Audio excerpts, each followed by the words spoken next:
इस देश के जितने भी SC ST OBC मुस्लिम समाज के लोग हैं सभी क्रांतिकारी जय भीम नमो बुद्धाय। हमारे जितने व्यूअर्स फॉलोवर्स हैं सभी लोग लाइव से जुड़े और आज मैं विशेष खास करके मैं बंगाल चुनाव हो या तमिलनाडु चुनाव हो या यूपी चुनाव हो, मैं उस पे विशेष मैं मंथन और चिंतन अपने समाज के नौजवान भाइयों साथियों एवं गार्जियन माताओं बहनों के साथ मैं करने के लिए आया हूँ। और मैं 8 बजे लाइव का मैं जो समय दिया था 3 या 4 मिनट में जो लेट हुआ हूँ इसके लिए मैं क्षमा प्रार्थी हूँ, इसलिए कि हमारे समाज के बहुत कीमती समय है। और मैं सुबह अपने गोल्डन दास ऑफिशियल बिहार चैनल से मैं वायरल भी किया था, लिख कर पोस्ट भी किया था कि मैं आज शाम 8 बजे मैं लाइव आऊँगा। Thank you, very good Ajay Kumar मेरे भाई साहब, जय भीम नमो बुद्धाय। आपको लाइव में जुड़ने के लिए बहुत बहुत धन्यवाद, शुक्रिया। भोला कुमार भाई जय भीम नमो बुद्धाय, थैंक यू। जाटो भी के जय भीम नमो बुद्धाय।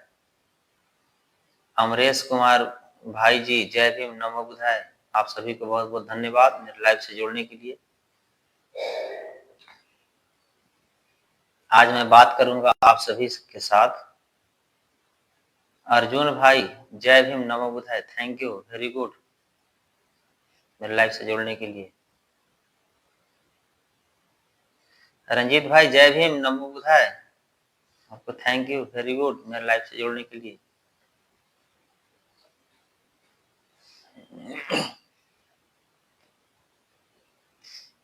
के बाबू जय भीम नमो बुद्धाय, थैंक यू भाई।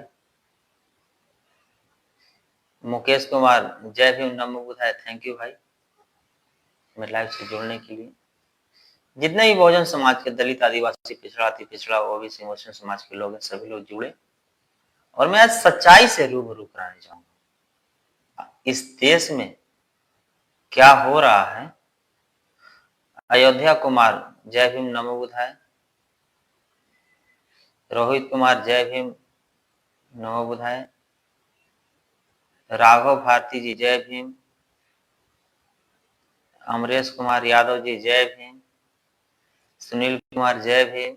सूरज कुमार चौधरी जय भीम नमो बुद्धाय। विकास भारती जय भीम नमो बुद्धाय।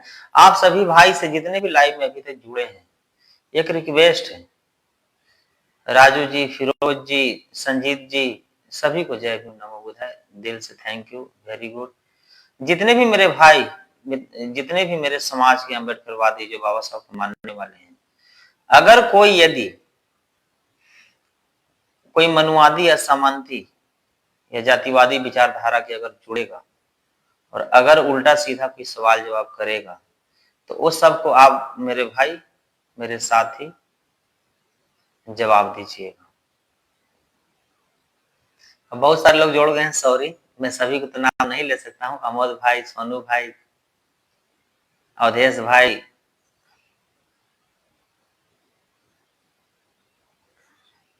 जितने भी हमारे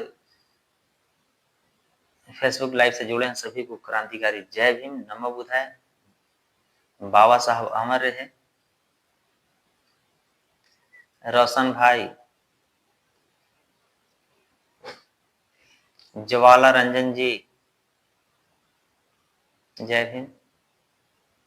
लेकिन आप सभी से रिक्वेस्ट फिर से मैं कह रहा हूं कि अगर कोई जातिवादी या कोई फॉरवर्ड समाज के लोग अगर बाबा साहब के प्रति कोई उल्टा सीधा बोले, विकास भाई थैंक यू, बहन जी के बारे में बोले, बड़े भाई चंद्रशेखर आजाद, रावण जी के बारे में बोले, गोल्डन दास के बारे में बोले या कोई भी महापुरुषों के बारे में कोई उल्टा सीधा गलत बोले तो आप सभी लोग जवाब दीजिएगा। मुझे विश्वास है कि बाबा साहब के साला जरूर जुड़ेंगे इस मेरे लाइव में और अकबर के साला भी जुड़ेंगे। श्याम भाई, भोला भाई, अवधेश भाई, जितेश भाई जय भीम, सभी को थैंक यू। रहीम शकील भाई अस्सलाम वालेकुम, जय भीम, नमो बुद्धाय। आशीष मौर्य जी जय भीम। देखिए जितने भी मेरे भाई जुड़े हैं, ऐसा नहीं कि मैं सभी को नाम लूंगा तो मेरे दिल में है। दलित, आदिवासी, पिछड़ा, अति पिछड़ा, ओबीसी, मुस्लिम समाज के जो भी मेरे नौजवान साथी, गार्जियन, बहुजन समाज, 90% समाज के लोग जो भी हैं, माँ हो, बहन हो, गार्जियन हो, भाई हो, नौजवान साथी हो, सब मेरे दिल में है। और सब के लिए जरूरत पड़ने पर मैं सभी के कतरा कतरा खून बहा दूंगा। 5-7 मुख्य बिंदु पे मैं चर्चा करने के लिए आया हूं, लेकिन जितने भी भाई मेरे जुड़े हैं अम्बेडकरवादी, वो सभी से रिक्वेस्ट है कि जातिवादी को जवाब दीजिएगा। अगर उसके बीच कोई दिक्कत हो, कोई परेशानी हो, तो आपका भाई गोल्डन दास अभी जिंदा है। तो आगे बात किया जाए काम की। आज इस लाइव के मुख्य मकसद जो है मैं आप सभी को बताने जा रहा हूं। सबसे पहले हम आते हैं बंगाल चुनाव। बंगाल चुनाव में जो बहन जी के साथ हुआ, ये बहुत दुखद हुआ, इसलिए कि बहन जी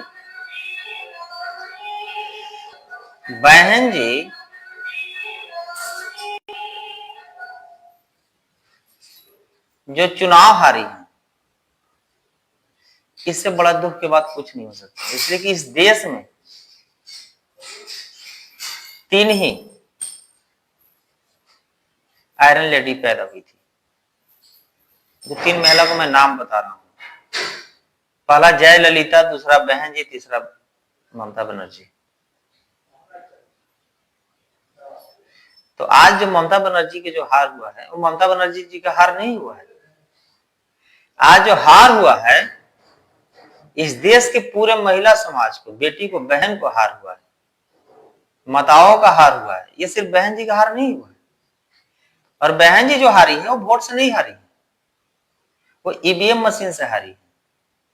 चुनाव आयोग कहिए या इलेक्शन कमीशन जो कहिए, उनसे वो हारी है।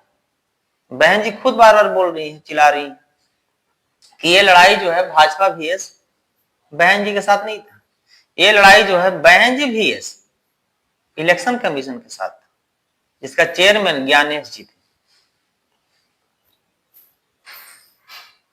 तो बहन जी को हारने का मुख्य कारण जो है वो ईवीएम है, प्लस दूसरा इलेक्शन कमीशन है, जिसको चुनाव आयोग बोलते हैं। सबसे पहली बात की 91 लाख वोट काट दिया गया बंगाल के SIR के बहाने। दूसरी बात, ईवीएम मशीन में समय से अकाउंटिंग नहीं कराया गया। वोटिंग पड़ने के बाद ईवीएम जो रूम होता है उसमें घोटाला किया गया, उसका कैमरा बंद किया गया। इससे बड़ा इस देश के सबसे बड़ा दुर्भाग्य की बात क्या हो सकता है? लेकिन ये पूरे देश को लगता होगा कि भाजपा के नीति या छल जो है या रणनीति कहिए, ये कामयाब नहीं होता। भाजपा कितना SIR के बहाने वोट काट दिया या ईवीएम से वोट चोरी कर लिया, फिर भी वो नहीं चुनाव जीता। लेकिन बहन जी के मुख्य कारण मैं बताता हूं गलती क्या है, कि बहन जी इस देश के महिलाओं का इतिहास भूल गई थी। इस देश के महिलाओं को घर से बाहर निकलने के अधिकार नहीं था, स्कूल जाने का अधिकार नहीं था, मर्द के सामने बराबरी बैठने का अधिकार नहीं था इस देश के बेटी, बहन, माताओं एवं महिलाओं को। ये सबसे मुक्ति किसने दिलाया? अगर किसी मर्द को या किसी का पति को अगर मृत्यु होता था तो उसकी पत्नी को जिंदा जलाया जाता था। ये सबसे मुक्ति किसने दिलाया? जिनका नाम है सिर्फ और सिर्फ डॉक्टर भीमराव अंबेडकर साहब जी। और वो बाबा साहब डॉक्टर भीमराव अंबेडकर साहब जी के, ये बंगाल के जो CM है ममता बनर्जी, क्या बाबा साहब के एक बार भी चुनाव प्रचार के बीच नाम लिए? क्या चुनाव प्रचार के बीच एक बार भी जय भीम बोली? क्या बाबा साहब के अपने बैनर पे एक भी बाबा साहब की फोटो लगाई? नहीं लगाई। तो बहन जी को क्या समझा जाए? अहंकारी समझा जाए, घमंडी समझा जाए, क्या समझा जाए? जिस बहन जी वार्ड पार्षद की कुर्सी पर बैठने का अधिकार नहीं था, उस कुर्सी पर ये मुख्यमंत्री के कुर्सी पर बैठ गए, ये किसका देन है? हमारे बाबा साहब डॉक्टर भीमराव अंबेडकर जी का। उनका ना कहीं नाम ली, ना कहीं जय भीम का नारा लगाई, ना कहीं बाबा साहब के फोटो लगाई। तो ये सिर्फ एक बहाना है कि ईवीएम से हार गए, इलेक्शन कमीशन से हार गए। इलेक्शन ईवीएम, मैं बोलूंगा तो जानते ही हैं कि हमको झूठ बोलने और झूठा तारीफ करने किसी का नहीं आता। इस देश के संविधान निर्माता जो है, इस देश के जननायक जो हैं, जिनका नाम है डॉक्टर बाबा साहब भीमराव अम्बेडकर, जिसका एक जीता जागता उदाहरण है, बहन जी के तो खैर हम बेटा बराबर हैं। ममता बनर्जी बहन जी के बेटा बराबर हम ही नहीं, इनके बेटा सम्मान अभी वर्तमान में तमिलनाडु के हमारे बड़े भाई विजय थलापति जी को देख लीजिए। कोई ऐसा उनका रैली नहीं था जहां बाबा साहब का फोटो नहीं था। कोई उनका ऐसा रैली नहीं था जहां जय भीम का नारा नहीं था। कोई ऐसा रैली नहीं था जहां बाबा साहब के विचार पे चर्चा नहीं था। लेकिन ये तमिलनाडु के चुनाव हमारे बड़े भाई विजय थलापति जी साबित कर दिए कि इस देश में अगर सत्ता में आना है तो जय भीम बोलना होगा।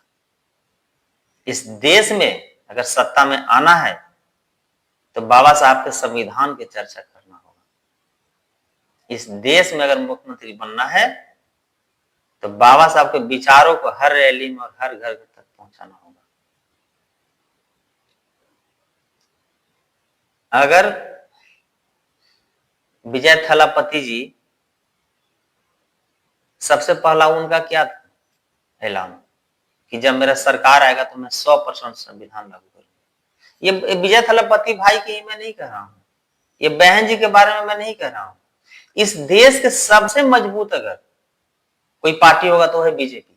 इस देश के सबसे मजबूत, ये मैं नहीं कह रहा हूं, ये मनुवादी कहता है, सामांती जातिवादी कहता है कि अगर कोई मुख्यमंत्री है तो आदित्यनाथ योगी जी है। मोदी जी और योगी जी भी मजबूरी में जय भीम बोलते हैं और बाबा साहब को जयंती मनाते हैं, बाबा साहब को स्मारक पे जाके माला अर्पण करते हैं और बाबा साहब के चरणों में अपना दोनों सर झुकाते हैं और बाबा साहब के संविधान को लेकर अपने सर पे रखते हैं। तो जब इतने बड़े बड़े हस्ती दिखावा के लिए ही, बहुजन समाज को मूर्ख बनाने के लिए, बहुजन समाज के ठगने के लिए ही, आखिर डर से ही हमारे मोदी जी भाजपा के या योगी जी कम से कम बाबा साहब का नाम तो लेते हैं, बाबा साहब के संविधान की चर्चा तो करते हैं।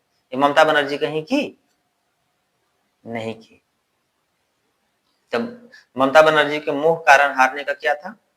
जो इनको कुर्सी पर बैठने का अधिकार दिया, जो इनको घर से बाहर निकलने का अधिकार दिया, जो इनको शिक्षा ग्रहण करने का अधिकार दिया, जो इनको मुख्यमंत्री के कुर्सी पर बैठाने का अधिकार दिया, उनका नाम तक ये भूल गए। और अगर ये चुनाव हारे हैं तो अम्बेडकरवादी के लिए ये सही हुआ है। अभी से भी कुछ नहीं बिगड़ा है। अभी से भी अगर ममता बनर्जी जी अगर चाहती हैं कि मुझे सत्ता में दोबारा आना है, तो अभी से भी जय भीम बोलना शुरू कर दीजिए। बंगाल में कभी जय भीम का नारा सुने? बंगाल में कभी बाबा साहब की चर्चा सुने? बंगाल में कभी संविधान की चर्चा सुने? नहीं सुने। यही कारण है बहन जी को सत्ता से बाहर होने का। लेकिन घबराने की बात नहीं है। अभी से भी बहन जी जय भीम बोलना शुरू कर दे, बाबा साहब को फोटो लेकर घूमना शुरू कर दे, संविधान को घर घर तक चर्चा करना शुरू कर दे, फिर 5 साल के बाद बहन जी सरकार में आ जाएगी, ये मेरा दावा है। इसके बाद मैं आता हूं तमिलनाडु के चुनाव पे। मैं सबसे पहले बड़े भाई विजय थलापति जी को बहुत बहुत बधाई देता हूं और मुझे बहुत खुशी आज हो रहा है, बहुत मैं फक्र से कह रहा हूं कि जो साउथ के हीरो थे विजय थलापति जी, वो भी एक दलित समाज के बेटा थे। आज मैं उनको दिल से सैल्यूट करता हूं कि आज वो मुख्यमंत्री के कुर्सी पर जो बैठ रहे हैं। लेकिन जो उनको बैठाने का अधिकार दिया, उनका नाम और उनका चर्चा हर वक्त, हर पल, हर समय, हर कदम पे करने का काम किया। इसी तरह मैं चाहता हूं कि यूपी में हो। यूपी के बहुत सारे फैन फॉलोवर्स, भीम आर्मी के नेता, आजाद समाज पार्टी के नेता, बहुजन समाज पार्टी के नेता हमारे पास बराबर कॉल करते हैं और बोलते हैं कि गोल्डन भैया आप एक प्रयास कीजिए। तो हम पूछे क्या? कि बहन जी और बड़े भाई चंद्रशेखर आजाद रावण जी किसी भी तरह एक मंच पे आ जाए। ये मैं भी चाहता हूं और मैं दिल से चाहता हूं। बहुत सारे लोगों को कहना होगा कि गोल्डन दास बहुजन आर्मी संगठन अलग बना लिया, ये गलत किया। तो मैं आज कह रहा हूं आपको कि बहुजन आर्मी संगठन बनाना हमको कोई शौक नहीं है। बहन जी और बड़े भाई चंद्रशेखर आजाद रावण जी एक मंच पे आ जाए, मैं अंतिम सांस तक एफिडेविट के साथ मैं सदस्य बनकर मैं जिंदगी भर मैं काम करने का काम करूंगा। एक अच्छे और मजबूत सिपाही बनकर मैं काम करूंगा। मुझे कोई पद नहीं चाहिए, मेरा कोई लालच नहीं है, मेरा कोई स्वार्थ नहीं है। मेरा लालच, मेरा स्वार्थ यही है कि इस देश के बहुजन समाज मजबूत हो, इस देश में बहुजन समाज के सत्ता हो, इस देश में बहुजन समाज की सरकार हो, इस देश में अंबेडकरवादी विचारधारा के हर राज्य में मुख्यमंत्री हो। वो दिन दूर नहीं है। हमको तो कभी कभी तरस आता है और हंसी भी आता है बहुजन समाज पे कि ईडब्ल्यूएस आरक्षण जो आया फॉरवर्ड समाज के, बहुजन समाज के बीए पास भी विरोध नहीं किया, लेकिन दलित, आदिवासी, पिछड़ा, अति पिछड़ा, ओबीसी, मुस्लिम समाज के लिए यूजीसी कानून आया तो फॉरवर्ड समाज के अंगूठा छापे विरोध किया।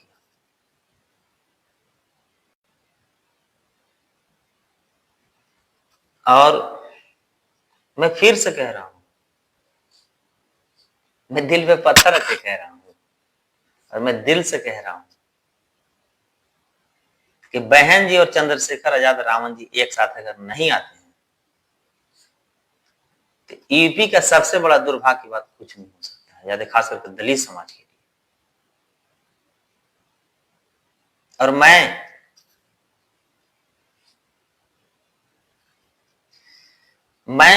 बड़े भाई चंद्रशेखर आजाद रावण जी के लिए और बहन जी को एक करने के लिए मैं 3-4 आंदोलन करने जा रहा हूं कि बहन जी चंद्रशेखर आजाद रावण जी कम से कम एक मंच पे आ जाए। इसलिए आ जाए कि मान लीजिए कि 100 का नोट है और 100 का नोट है तो 100 का नोट भंजाकर 50 रुपए बहन जी, 50 रुपए चंद्रशेखर आजाद रावण जी अगर ले लेते हैं तो दोनों का काम आ जाएगा। आएगा कि नहीं आएगा?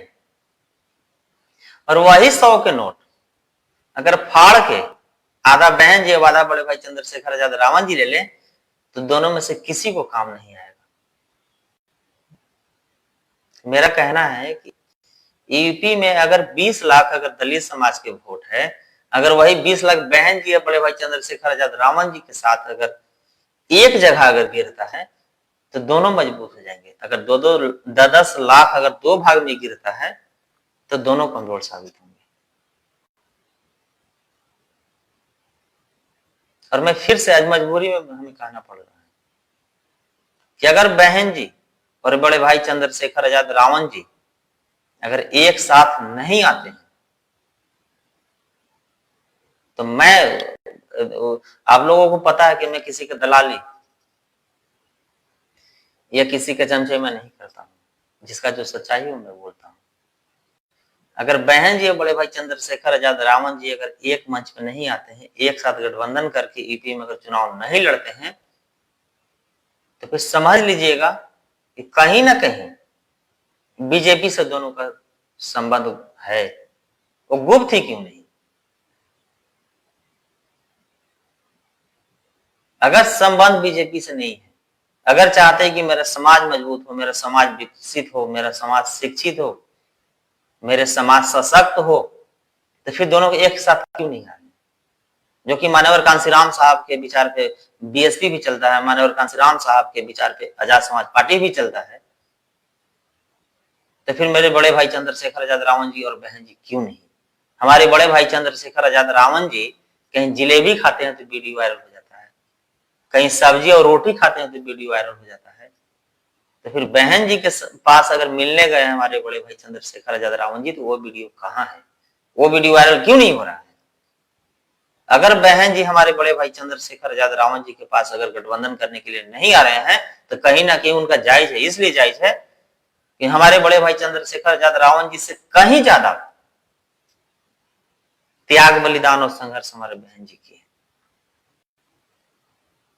और बहन जी के जब बुआ कहती हैं, बुआ मानते हैं हमारे बड़े भाई चंद्रशेखर आजाद रावण जी, क्यों नहीं जा रहे हैं बहन जी के पास? अगर बहन जी के पास हमारे बड़े भाई चंद्रशेखर आजाद रावण जी जाते हैं, और अगर बड़े भाई चंद्रशेखर आजाद रावण जी के साथ अगर गठबंधन अगर बीएसपी नहीं करती है, तो मैं दावा करता हूं कि मैं यूपी में आऊंगा और मैं 6 महीना कंपेन करके मैं पूरे दलित समाज को एकजुट करके मैं बड़े भाई चंद्रशेखर आजाद रावण जी को साथ में लाने का काम करूंगा। अगर बहन जी ठुकराती है तो बहन जी का गलती है, और चंद्रशेखर भी अगर ठुकराते हैं बीएसपी को, तो फिर चंद्रशेखर भैया को भी गलती है। तो दोनों क्यों नहीं है एक साथ आके बात करते हैं, और अगर बात नहीं बनता है तो फिर दोनों बैठकर मीडिया में बोलिए कि क्या कमी है, क्या कारण है। क्या लगता है कि दलित समाज को दुख नहीं है, दलित समाज को दर्द नहीं है? हमारे मानवर कांशीराम साहब अपना नौकरी त्याग दिए, घर त्याग दिए, परिवार त्याग दिए, अपने जीवन का सुख त्याग कर यूपी छोड़ के, सॉरी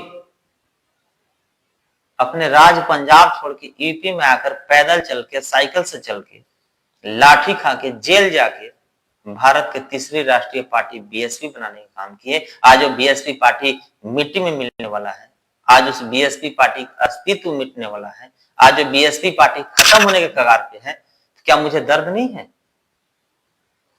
मुझे दुख नहीं है? मुझे पीड़ा नहीं है? मैं कभी चाहूंगा?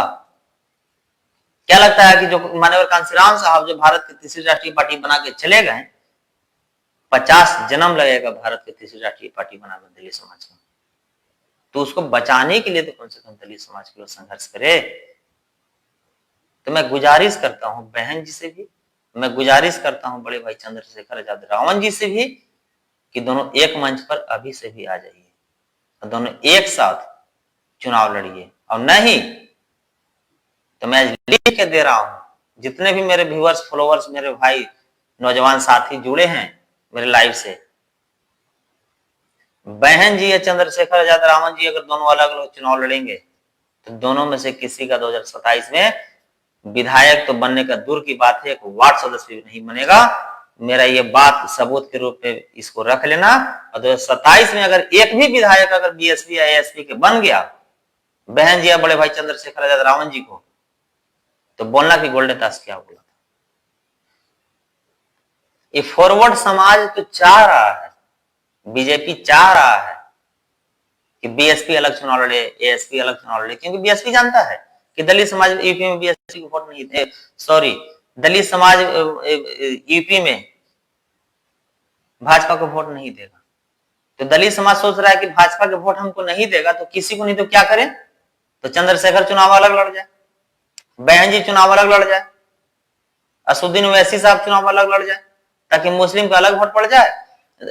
रविदास के जो वोट है सबसे ज्यादा यूपी में 2 भाग में पड़ जाए, यादव के जो वोट है वो अखिलेश यादव जी में पड़ जाए, और फॉरवर्ड और बनिया क्लास के जो वोट है, जो मुर्गा दारू पर जो पैसा पर बिकने वाला वोट है, वो बीजेपी में पड़ जाए, बीजेपी फिर से सरकार बना ले। ये भाजपा का मानसिकता है। मैं हर स्टेट के मैं राजनीति देख रहा हूं, और मेरा कहना है, मैं इसलिए नहीं कह रहा हूं कि बहन जी और बड़े भाई चंद्रशेखर आजाद रावण जी गठबंधन कर ले, मैं इसलिए कह रहा हूं कि इस देश में भाजपा से कोई बड़ा पार्टी नहीं है। अगर है तो हमको आप कोई कमेंट में लिख के बताइए, कोई भाजपा से बड़ा पार्टी है? भाजपा जब बिहार में एक झोला छाप हम पार्टी के जीतनराम मांझी जी के साथ गठबंधन कर सकते हैं, बिहार में झोला छाप चिराग पासवान जी के साथ गठबंधन कर सकते हैं और सत्ता और सरकार में आ सकते हैं, एक झोला छाप उपेंद्र कुशवाहा जी के साथ गठबंधन कर सकते हैं, तो फिर यूपी में जो सबसे बड़ा दलित के हस्ती, दलित के जाने माने मान सम्मान, रुतबा, आयरन लेडी और मेरे बड़े भाई चंद्रशेखर आजाद रावण जी जो दलित के शेर जो कहे जाते हैं, जो मसीहा जो कहे जाते हैं, इन लोग दोनों एक साथ क्यों नहीं आ सकते? अगर इन लोग चाहते हैं कि समाज का मान सम्मान इज्जत बचे, अगर इन लोग चाहते हैं कि यूपी में भी दलित समाज सत्ता में आए, तो फिर दोनों एक मंच पर क्यों नहीं आ रहे, एक साथ क्यों नहीं आ रहे? क्या कारण है? अगर बहन जी और चंद्रशेखर आजाद रावण जी 2027 में अगर एक साथ नहीं आते हैं, तो मैं बता रहा हूं, मैं लिख के दे रहा हूं कि मैं बहन जी के भी विरोध करूंगा और मैं बड़े भाई चंद्रशेखर आजाद रावण जी के भी विरोध करूंगा, और इतना विरोध करूंगा, इतना विरोध करूंगा, इतना विरोध करूंगा कि दलित समाज के कानों कान तक चला जाएगा कि इन लोग दलित समाज के नेता नहीं, इन लोग बीएसपी के बी टीम है। अभी तक तो फॉरवर्ड समाज के लोग कह रहा था, सामंती और मनुवादी कह रहा था, लेकिन मैं आज कह रहा हूं कि अगर 2027 में अगर बहन जी चंद्रशेखर आजाद रावण जी एक साथ चुनाव नहीं लड़ते हैं, तो मैं कहता हूं कि ये दोनों बीजेपी के बी टीम है, और अगर एक साथ आ जाते हैं तो जानूंगा कि दोनों कट्टर अम्बेडकरवादी हैं, और ये दोनों को सीएम और पीएम बनने से कोई दुनिया का ताकत नहीं रोकेगा। कब? जब दोनों एक साथ आएंगे तब। और अगर 2027 में एक साथ नहीं आते हैं, तो मैं घर घर बताऊंगा कि मेरे बड़े भाई चंद्रशेखर आजाद रावण जी भी बीएसपी भाजपा की बी टीम है, और बीएसपी भी भाजपा की बी टीम है। बीएसपी जहां चुनाव लड़के वहां अकेले, मेरे बड़े भाई चंद्रशेखर आजाद रावण जी जहां चुनाव लड़ते हैं वहां अकेले। ये क्या सवाल है भाई? कितना आप लोग का औकात है, कितना हस्ती है? भाजपा इतना ना आपके पास सत्ता है, ना रुतबा है, ना पैसा है, ना कुछ है, किस चीज पे आप लड़ते हैं भाई? जब आपको हर स्टेट में चुनाव लड़ना है, ठीक है, आपके साथ कोई गठबंधन नहीं कर रहा है, तो आप बहन जी के साथ तो गठबंधन करके हर स्टेट में चुनाव लड़िए। तो जिस सीट पे बहन जी का उम्मीदवार होता है, वही सीट पे बड़े भाई चंद्रशेखर आजाद रावण जी के भी उम्मीदवार होता है, और जिस सीट पे बहन जी का वोटर होता है, वही सीट पे बड़े भाई चंद्रशेखर आजाद रावण जी के भी वोटर होता है। तो आप किसको कमजोर कर रहे हैं, किसको आप मजबूत कर रहे हैं? अब यह समाज मूर्ख नहीं रहा, अब यह समाज ठगने वाला नहीं है, अब यह समाज लुटाने वाला नहीं है। अभी बिहार में आइए, बिहार में देखिए, मैं नहीं कर रहा हूं, यादव समाज के लोग कह रहे हैं कि यादव समाज को टारगेट कर करके गोली मारा जा रहा है, यादव समाज को इनकाउंटर किया जा रहा है। इसमें मैं भी समर्थन यादव समाज को करता हूं। मैं यादव समाज का समर्थन इसलिए करता हूं कि ठीक है, यादव समाज के लोग क्रिमिनल है, उसको सरकार इनकाउंटर करवा रहा है, हमको से कोई दिक्कत नहीं है, इसलिए कि हमको अपराधी क्रिमिनल से कोई रिश्ता या लगाव नहीं है। तो क्या सिर्फ क्रिमिनल यादव समाज में ही भी हैं? अब अनंत सिंह जो हैं, मोकामा के जो अभी वर्तमान में जो एमएलए हैं, और दुलार सिंह यादव जी की जो हत्या जो हुआ, जो गोली जो लगा दिन दहाड़े, क्या अनंत सिंह जी साधु हैं? मुन्ना शुक्ला जो दलित आईएएस के जो हत्या किया था, क्या वो साधु हैं? बहुजन समाज के लोग अभी सभी अपना हक और अधिकार को समझिए। अगर नहीं समझिएगा ना, तो मैं लिख के दे रहा हूं 10 साल के अंदर आप पर बहुजन समाज के लोग हक अधिकार मान समाज संविधान तो छोड़ दीजिए, आपका वोट तक का अधिकार छीना जाएगा। अभी बिहार में देख लीजिए, बिहार में SC ST एक्ट जो FIR दर्ज हो रहा है,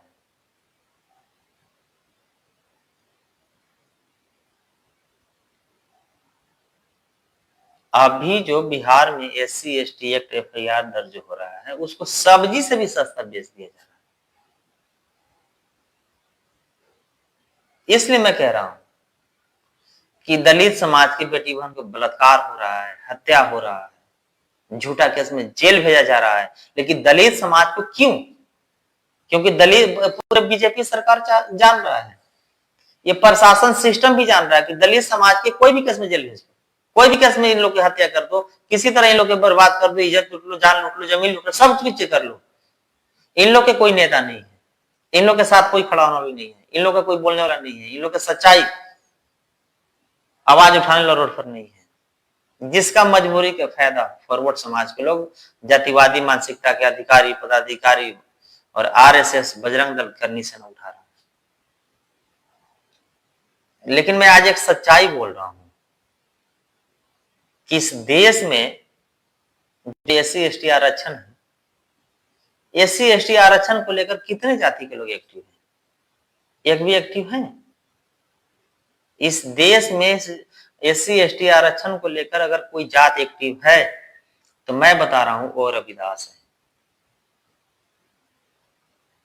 अगर रविदास समाज के लोग कल से आरक्षण के संविधान की लड़ाई लड़ना बंद कर दे तो मैं लिख के दे रहा हूं कि परसों से शेड्यूल कास्ट के गला में हांडी, शेड्यूल कास्ट नहीं शूद्र समाज को गला में हांडी खबरों झाड़ू बंधा जाएगा। लेकिन ये बात मानने के लिए कोई तैयार नहीं है, लेकिन सच्चाई यही है। आज शेड्यूल कास्ट बैकवर्ड मुस्लिम समाज के IAS IPS जज, DSP, थाना अध्यक्ष, BDO, CO, SDO, SDM मेरे पास कॉल करते हैं भाई और बोलते हैं गोल्डन जी हम लोग नौकरी नहीं कर रहे हैं, हम लोग सिर्फ नौकरी बचा रहे हैं। पूछे क्यों? तो बोले कि गोल्डन जी अगर हम किसी अगर फॉरवर्ड समाज के लोग अगर तांडव करता है, अगर कहीं हत्या बलात्कार के अंजाम देता है, फिर भी मैं उस पर कार्रवाई नहीं कर पाता हूं। हम पूछे क्यों?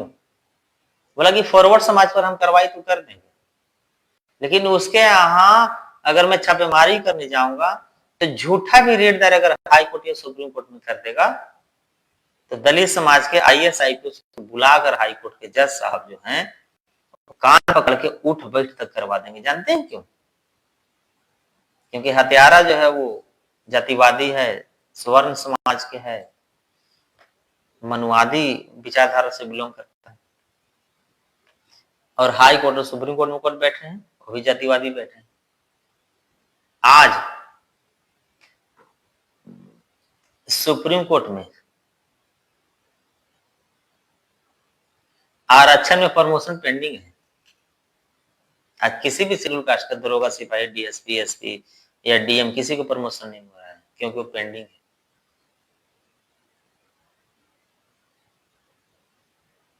आज कई वर्षों से आरक्षण में प्रमोशन पेंडिंग है, लेकिन जब UGC कानून आया आरक्षण में प्रमोशन पर फैसला करने के लिए हाई कोर्ट, सुप्रीम कोर्ट के जज के पास समय नहीं है, लेकिन UGC कानून जब दलित, बैकवर्ड, आदिवासी, पिछड़ा, अति पिछड़ा, मुस्लिम समाज के हित के लिए कानून आया तो उसके लिए 72 घंटा के अंदर सुप्रीम कोर्ट के माननीय चीफ जस्टिस साहब के पास समय था। इसको कहते हैं जातिवादी। मैं पूरे बहुजन समाज के लोगों को मैं आज एक बात कहना चाहता हूं कि जाति पाति इतना सीमा चरण पार है, जात को देख के ज्यादा खास करके विभाग में बता रहा हूं, डॉक्टर, प्रोफेसर, चपरासी, IAS IPS DSP BDO में बात कर रहा हूं।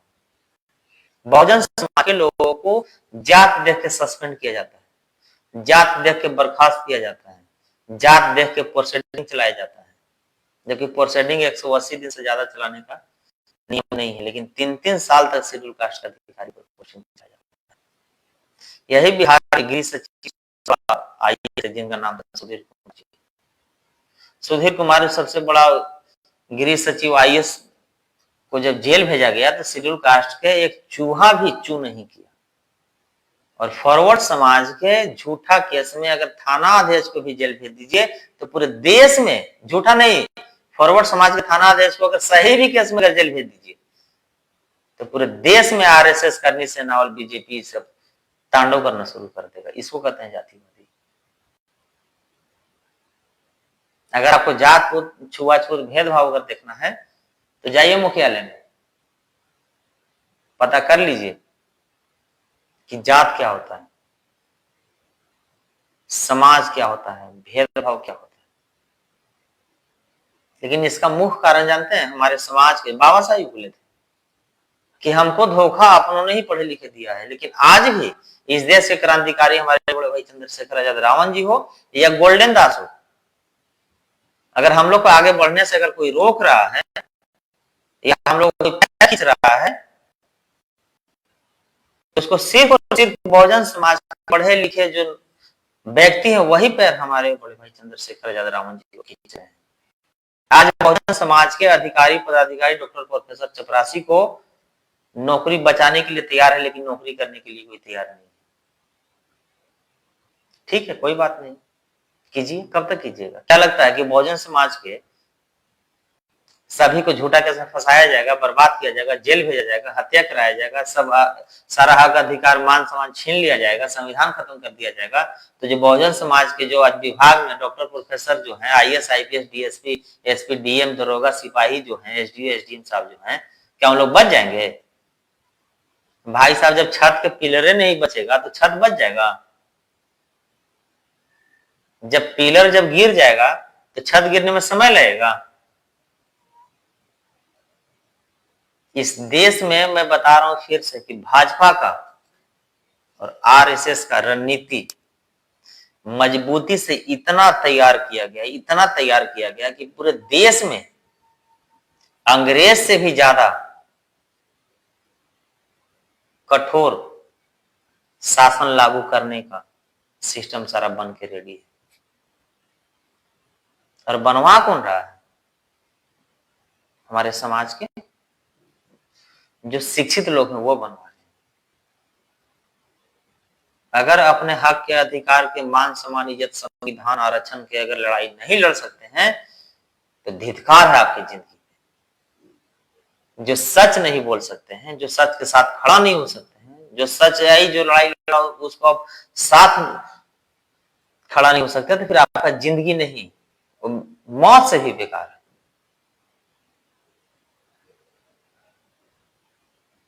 और ये जो तमिलनाडु हो चाहे, देखिए भाजपा के मेन मिशन यही है कि जितने भी इस देश के बड़ा बड़ा राज है सभी जगह सरकार बना लो, जहां छोटा छोटा राज है वहां हार जाओ। जान से वो हार जाता है भाजपा, आरएसएस वो हार इसलिए जाता है ताकि वो जवाब दे सके कि भाजपा जीत गया तो ईवीएम में कमी, अब हार गया तो जनता में नहीं, ये गलत है। ये भाजपा के मोटो है। तमिलनाडु में चुनाव हार गया, बिहार में क्यों नहीं हार गया? बंगाल में क्यों नहीं हार गया? और यूपी भी जीतने के लिए पूरा छल बल कर लगा देगा। मैं फिर से कह रहा हूं कि बहन जी चंद्रशेखर आजाद रावण जी एक साथ आ जाएंगे यूपी में 2027 के चुनाव में, तो भाजपा की सरकार तो दूर की बात है, एक एमएलए तक नहीं जीत पाएगा। मैं लिखित है। और अगर बड़े भाई चंद्रशेखर आजाद रावण और बहन जी अगर एक साथ नहीं आते तो फिर समझ लीजिएगा मैं जो पहले बोला हूं।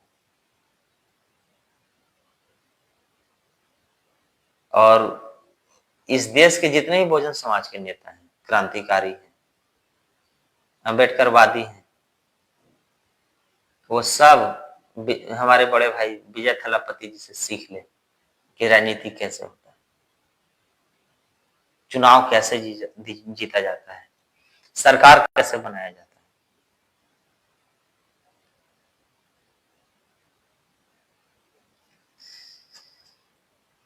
और बाकी बहुजन समाज के लोग, बहुत सारे शिक्षित सज्जन लोग, सामाजिक लोग जो जुड़े हैं, बहन माँ बेटी गार्जियन नौजवान साथी, आप सभी लोग विचार करें।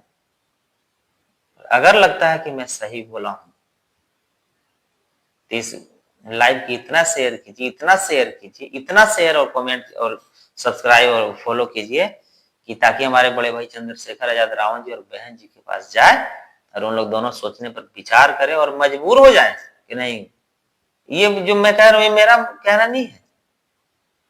बहन जी चंद्रशेखर आजाद रावण जी के एक साथ आने के लिए मेरा सिर्फ मांग नहीं है, इस देश के पूरे बहुजन समाज की मांग है कि दोनों एक साथ आ जाएं। दोनों एक साथ आ जाएंगे तो सरकार बनने से कोई दुनिया की ताकत नहीं होगा। इतना ही मैं अपने बात कह के मैं अपने लाइव को समाप्त करता हूं।